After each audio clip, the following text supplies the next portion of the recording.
দৃশ্য অভিলেখ সৃষ্টি। বগা শাৰী লালবাৰীৰ ব্যাপক প্ৰয়োভৰ। বোকাখাতৰ লতাবাৰীত প্ৰায় ৩০০ প্ৰশিক্ষাৰ্থী আৰু ৫০জন ঢুলীয়াক লৈ ঝুমুৰ নৃত্য কৰ্মশালা।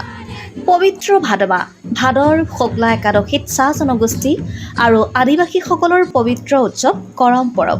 একে সময়তে অসম চৰকাৰৰ তৰফৰ পৰা ঝুমুৰ নৃত্যক বিশ্ব দৰবাৰলৈ লৈ যাবলৈ প্ৰচেষ্টা আৰম্ভ হৈছে। বোকাখাত লতাবাৰী সাংস্কৃতিক মঞ্চৰ উদ্যোগত আৰু লতাবাৰী চাহ বাগিচা ৰাইজৰ সহযোগত ১৮ আগষ্টৰ পৰা আৰম্ভ হৈছে ঝুমুৰ নৃত্য কৰ্মশালা। হয়, আমি বোকাখাত লতাবাৰী সাংস্কৃতিক মঞ্চৰ উদ্যোগত আৰু লতাবাৰী চাহ বাগিচাৰ ৰাইজৰ সহযোগত প্ৰথম বাৰ্ষিক হিচাপে আমি ঝুমুৰ নৃত্য কৰ্মশালা আয়োজন কৰিছোঁ। আৰু আমাৰ লক্ষ্য উদ্দেশ্য এটাই যে আমাৰ চাহ জনগোষ্ঠীৰ জাতীয় উৎসৱ কৰমত আমি ঝুমুৰ নৃত্য কৰোঁ। আৰু এই নৃত্যটো আমি ৰাইজৰ মাজত শুদ্ধভাৱে আমি লৈ যাবৰ কাৰণে আৰু প্ৰচাৰ কৰিবৰ কাৰণে আমি যাতে আমাৰ চাহ জনগোষ্ঠীৰ জাতীয় উৎসৱ ঝুমুৰক লৈ আমি বিশ্ব দৰবাৰত প্ৰতিষ্ঠা কৰিব পাৰোঁ। আৰু চাহ জনগোষ্ঠী হিচাপে আমি ঝুমুৰ নৃত্যটো আমি গৌৰৱ কৰোঁ।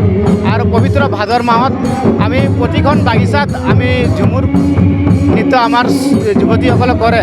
আৰু এই ঝুমুৰ নৃত্যটো যাতে শুদ্ধভাৱে বাগিচাই একেটা মঞ্চতে কৰিব পাৰে, তাৰ কাৰণে আমি ক্ষুদ্ৰ এটা প্ৰয়াস কৰিছোঁ। আৰু এই নৃত্যটো আমি বোকাখাত সমষ্টিত প্ৰায় ২২খন বাগিচাৰ ঝুমুৰ দলক লৈ আমি এটা ক্ষুদ্ৰভাৱে ঝুমুৰ নৃত্যৰ আমি প্ৰশিক্ষণ দিছোঁ। আৰু ইয়াৰ প্ৰশিক্ষণৰ মুখ্য ভূমিকা পালন কৰিছে আমাৰ চাহ জনগোষ্ঠীৰ আমাৰ নুনু সিং কৰ্মকাৰ। তেখেতে আমাৰ ঝুমুৰ গুৰু হয়। আমাৰ ৰঙাগড়াৰ পৰা আমাৰ ডিগা গোৱালা আহিছে, ইংৰাজান বাগিচাৰ পৰা আমাৰ ৰাজাৰাম ৰবিদাস আহিছে। আমাৰ প্ৰায় ৬ গৰাকী প্ৰশিক্ষক লৈ আমাৰ এই ছাত্ৰ ছাত্ৰীক লৈ পেলাই আমি ঝুমুৰ নৃত্যৰ কৰ্মশালা দিছোঁ। আৰু তেখেতসকলৰ ভৱিষ্যতৰ কথা চিন্তা কৰি আমাৰ যাতে চাহ জনগোষ্ঠীৰ কথা চিন্তা কৰি চাহ জনগোষ্ঠীৰ উঠি অহা নৱপ্ৰজন্মৰ কাৰণে আমি যাতে ভাল এটা নৃত্য আমি ৰাইজক দেখাব পাৰোঁ, এই গভীৰভাৱে আমি চিন্তা কৰি আমাৰ ছাত্ৰ ছাত্ৰীক লৈ আমি এই অনুষ্ঠানটো আয়োজন কৰিছোঁ।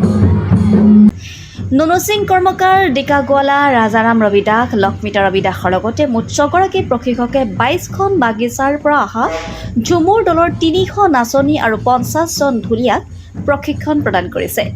শুদ্ধ ৰূপত ঝুমুৰ নৃত্য বিশ্বৰ আগত প্ৰদৰ্শন কৰাৰ সংকল্প লৈ আৰম্ভ কৰিছে এই কৰ্মশালা। বোকাখাতৰ পৰা বুবুল দত্তৰ ৰিপৰ্টাৰ লাইভ অসম।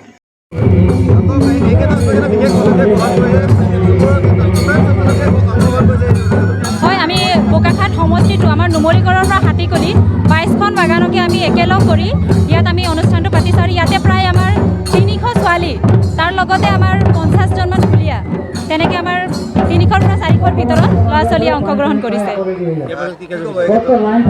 হয়, খুবেই ভাল লাগিছে। আমি যেনেধৰণে ভাবিছিলোঁ তেনেধৰণে আমাক সকলোৱে সহায় সহযোগ কৰিছে। যেনেকৈ আমি কৈছিলোঁ যে আমাৰ ঝুমুৰটো এতিয়া কৰম পূজাৰ লগতে আমাৰ ঝুমুৰ নৃত্যটো এটা কৰম পূজাৰ লগতে আছে। আৰু এই ঝুমুৰ নৃত্যটোক আমি কেনেধৰণে আমাৰ নৱপ্ৰজন্মৰ আগত আমি শুদ্ধ ৰূপত প্ৰচাৰ আৰু প্ৰসাৰ কৰিব পাৰোঁ, তেওঁলোকক দেখুৱাব পাৰি, তাৰে এটা প্ৰয়াস হয়।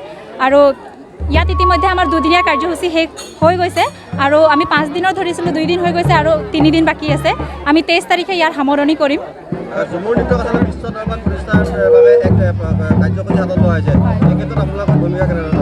হয়, ইয়াৰে পৰা ধৰি লওক এতিয়া আমাৰ গোটেই বোকাখাত সমষ্টিৰ যিমানখিনি ছোৱালী আহিছে তেওঁলোকে ইয়াত প্ৰশিক্ষণ লোৱাৰ পিছত আমি তেওঁলোকক গুৱাহাটীত প্ৰশিক্ষণৰ কাৰণে ইয়াৰ পৰা যাব পাৰিব। তেওঁলোক এটা সুবিধা হ'ব তেওঁলোকৰ কাৰণে।